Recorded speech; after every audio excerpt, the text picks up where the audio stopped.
রে সে কারে মারে কি ভয়ঙ্কর বাড়ি রে আইতে না আইতে একদম মারামারি শুরু হয়ে গেছে আরে ভয়ের কিছু নাই, এটা হলো আমার চাচার কেরামতি, বুঝছস? চাচা 6 বছর ধরে এলাকার চেয়ারম্যান ছিল। আর মানুষের যদি সাইজ না করে তাহলে মানুষ তো সোজা হইব না। তোর কথা আমি কিছুই বুঝলাম না বন্ধু পড়া বুঝতে হলে যেমন ক্লাসে স্যারের সামনে যেতে হয়, কিন্তু চাচারে বুঝতে হলে চাচার সামনে যেতে হবে। চল, সমস্যা নেই। আরে না না আমি যাবো না আরে চল, অসুবিধা আরে নেই। চল না বাবা, আয়।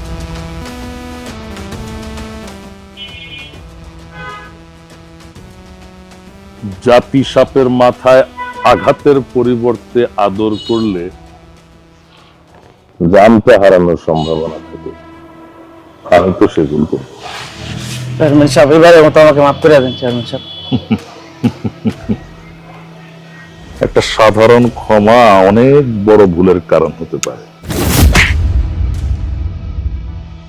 মিরাজ, কি রে মিরাজ, কখন এলি? এই তো কিছুক্ষণ হলো চাচা। ও ওকে, আমার ফ্রেন্ড, বেস্ট ফ্রেন্ড। আসসালামু আলাইকুম ওয়ালাইকুম সালাম। ভার্সিটি ছুটি হয়েছে তো, ঢাকাতে ছিল, আসতে চাচ্ছিল না, আমি জোর করে নিয়ে আসছি। গ্রামটা ঘুরে দেখবে। বাহ, খুব ভালো করেছিস। যা, ওকে নিয়ে উপরে যা। ঠিক আছে আসসালামু আলাইকুম চাচ্ছু ভাষা তো এইদিকে। তা ঠিক আছে কিন্তু বন্ধু আমি না আমার ফোনটা হোস্টেল রুমে ফেলে আসছি আমার ফোনটা আনতে হবে হ্যাঁ যা এই এখন এর আনতে ঢাকা যাবি? কি ভয়ঙ্কর বাড়ি রে বাবা এ কি অবস্থা এই, তোরা দাঁড়িয়ে দেখছিস কি? সাইজ কর। বাপরে কোন এলাকায় এসে পড়লাম এটা তো মানুষ না সবাই ডাকাত এ কি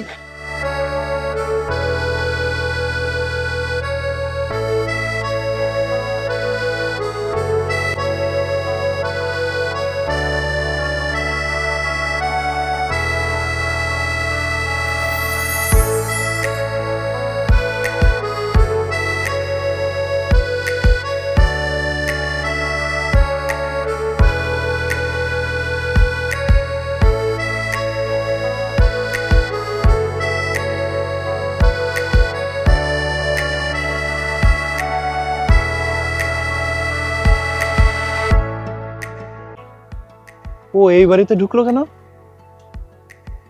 তার মানে এই বাড়ির মেয়ে এত সুন্দর একটা মেয়ে রেখে আমি চলে যাব আরে আমি কি স্টুপিড শুভ নিজের কপালে লাথি মার কিন্তু উষ্টা মারিস না এই বন্ধু আই এম কামিং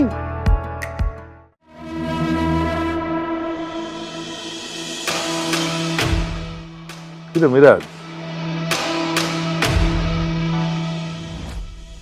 আছে